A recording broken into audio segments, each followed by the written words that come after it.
Quando eu te pergunto como um alienígena se parece, qual é a primeira coisa que vem à sua mente? Um ser sombrio e mortal? Ou talvez uma pequena criatura verde bípede com grandes olhos? Independentemente do que você acabou de imaginar, você já viu esses seres extraterrestres cinzentos em algum lugar antes. Conhecidos como Zeta Reticulans, Roswell Greys ou simplesmente Greys, esses seres extraterrestres são caracterizados por suas formas humanoides, membros longos e exagerados, grandes olhos pretos, narizes pequenos, bocas finas e, é claro, pele ou vestimenta cinza. Existem muitos tipos de Greys, mas há dois deles mais conhecidos: o menor, tipo de drone ou lacaio, e os mais poderosos e inteligentes Tall Greys. Os Greys são algumas das representações mais reconhecíveis da vida extraterrestre na cultura popular.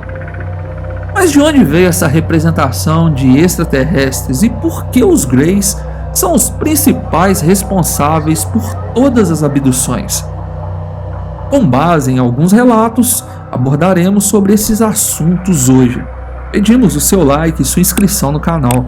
Tema de hoje: abduções e Greys.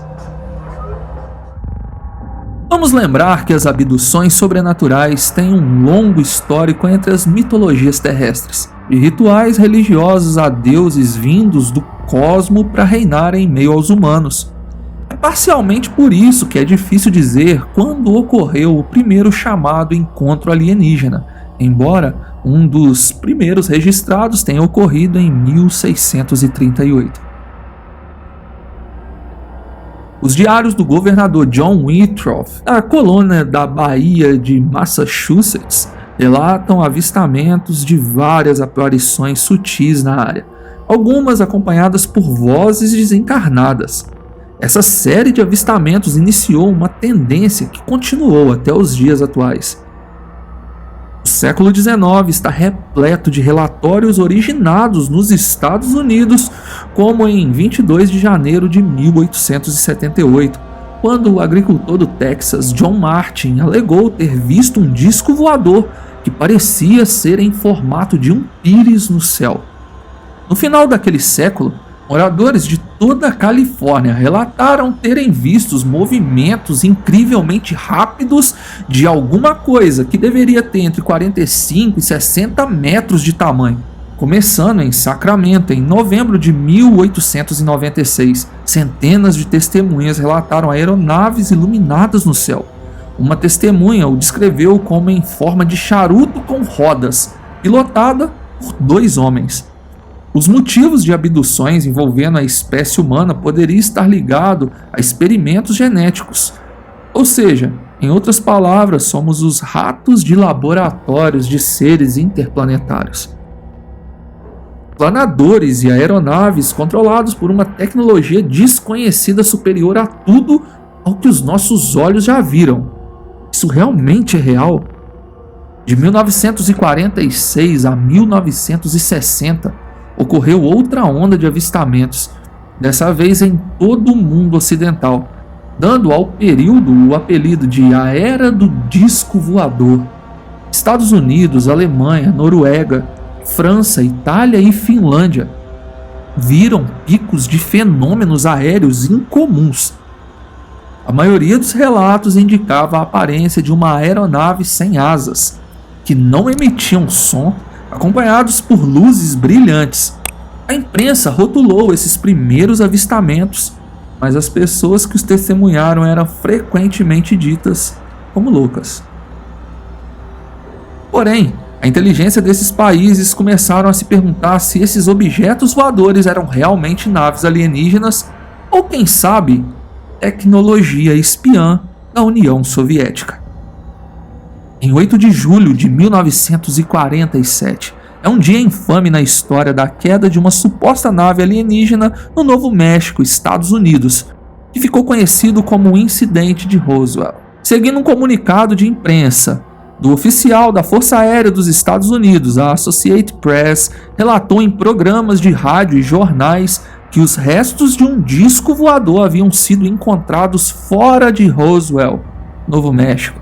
O exército dos Estados Unidos rapidamente retratou seu relatório inicial em uma declaração de Roswell Army Airfield, alegando que o objeto era um balão meteorológico e encobriu a história rapidamente.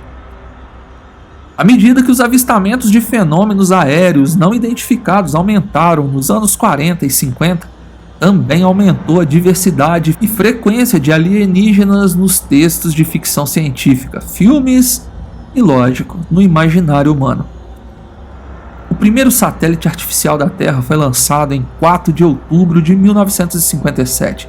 No mesmo ano, o legado do alienígena cinza começa a aparecer em relatórios. O fazendeiro brasileiro Antônio Vilas Boas afirmou ter visto uma estrela vermelha que ficou mais brilhante à medida que se aproximava dele no céu. Ele testemunhou que seres pequenos do espaço sideral, vestindo trajes cinzas, o levaram para a nave espacial e realizaram experimentos físicos nele. Os sequestros pelos Greys tornaram-se uma sensação global 4 anos depois, em New Hampshire, em 19 de setembro de 1961. Enquanto Barney e Beth Hill dirigiam por um trecho solitário de estrada escura na rodovia 3 nas Montanhas Brancas, Beth notou luzes estranhas no céu que inicialmente confundiu com uma estrela cadente, até que ela se moveu para cima e aumentou de intensidade. O casal parou o carro para olhar as luzes e passear com o cachorro. Enquanto Barney estava com o cachorro, Beth olhou as luzes através de binóculos e o que ela viu chocou ambos. Beth descreveria mais tarde uma nave em forma de disco com luzes multicoloridas piscando e movendo-se erraticamente pelo céu. Eles perseguiram o fenômeno e de repente a nave se aproximou deles, pairando sobre a estrada. Barney saiu do carro com uma arma e binóculos em mãos. A nave apresentava uma janela e Barney conseguia ver vários seres lá dentro. Eram Greys, que pousaram a nave e saíram dela em direção ao veículo do casal. Conforme eles andavam na estrada, emitiam um zumbido muito baixo. Barney e Beth entraram em um estado de transe. Quando voltaram à consciência, estavam sentados no carro 2 horas depois do ocorrido e a 56 quilômetros de distância do local de sua última lembrança. Eles não se lembravam do que tinha ocorrido durante esse tempo. Sua experiência tornou-se uma das primeiras abduções alienígenas amplamente divulgadas. Na manhã seguinte, algumas coisas incomuns pareciam confirmar suas suspeitas. Os relógios deles haviam parado. Uma substância rosa e em pó manchava o vestido de Beth. As alças dos binóculos estavam quebradas e indentações circulares adornavam o porta-malas do carro. Dias depois, Beth relatou sonhos vividos que preenchiam os detalhes do tempo perdido. Nos sonhos, o casal era levado a bordo da nave, examinados fisicamente em detalhes. Só 3 anos depois, eles tornaram pública sua história. Primeiro para um grupo de estudos de OVNIs e depois, 1 mês mais tarde, para buscar a ajuda de um hipnoterapeuta. Ele concluiu que a experiência deles era resultado de sonhos que Beth compartilhou e não de uma abdução alienígena real. Os relatos de abduções alienígenas aumentaram, depois cessaram, e hoje o assunto volta a emergir, não como abduções físicas, mas sim astrais. Seres humanos que passam por essa experiência dizem se encontrar com extraterrestres que se apresentam como Greys e que os conduzem a locais fora de nosso planeta, em naves, e que compartilham conhecimentos sobre o universo e também repassam informações necessárias para a evolução humana. Não uma evolução tecnológica, mas sim espiritual, e você pode ver muito disso no podcast Paranormal Experience. A aparência dos Greys ganhou fama através do cinema, mas foi solidificada por milhares de humanos que se autodenominam como contatados desses seres. De acordo com eles, os Greys seriam um ser que transitam em sistemas solares e dimensões, porém são meros operários que obedecem a ordens de alienígenas ainda mais evoluídos.